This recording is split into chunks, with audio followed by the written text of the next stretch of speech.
Ironic, isn't it? The European continent are all about to vote in right-wing governments, yet us in Britain, we're going to have Labour. That's right, the people of Europe have simply had enough.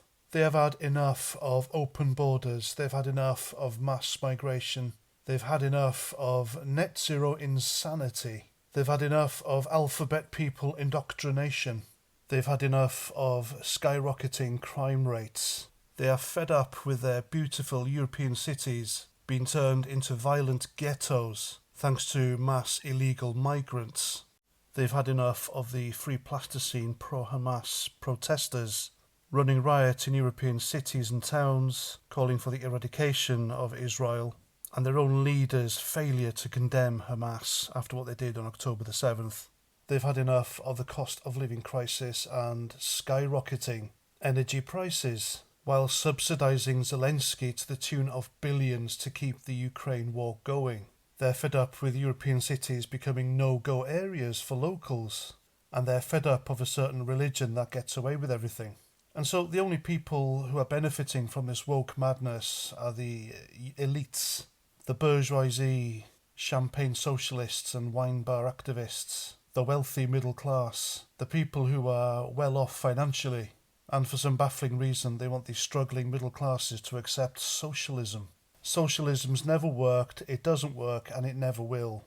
And the people still pushing for it are just nuts. And above all else, I think people are fed up with being called every name under the sun for not complying with any of this madness. They're fed up with being called racists, they're fed up with being called far right, they're fed up with being called Nazis, they're fed up with being called fascists, and everything else the woke left can think of to stifle any questions and debate. So this is happening all over Europe. Le Pen has won a thumping majority in France, which has spooked Macron, so he's called for a snap election and she's expected to win. And then Belgium's left-wing Prime Minister, well, he resigned. And Germany's Socialist Party, they scored the worst ever EU performance behind the AfD. Italy's Giorgia Meloni, she leads with 30%, and Austria's Freedom Party win with 27%. So there's all that, and then on the way we have a Donald Trump landslide in the US. The Reform Party will win millions of votes here in the UK, and I believe Nigel Farage will be elected to Parliament. And still on social media, the woke leftists, the Luftwaffe, they just don't understand why all this is happening. They are quite literally crying into their Guardian newspapers and avocado and quinoa on toast at what's happening, because they don't understand, they don't have it in them to comprehend that people can have a different opinion. People don't have to go along with what they suggest, and not everyone thinks the same as them. This is what happens, folks, when you suppress the people and call them names.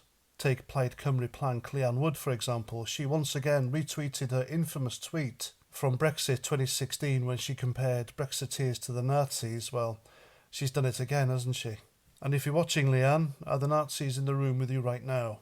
Out-of-touch leftists have quite literally destroyed Europe. Everything I listed off in the beginning of the video, they didn't just allow to happen, but they encouraged it. And my only bafflement is that people have stood by and allowed this to happen for so long. But thankfully now the tide is turning. And there's nothing far right about protecting your people, culture, borders, freedom and democracy. And there we go. I'm Paz49. Thanks for listening. And until the next time, Roger Trout.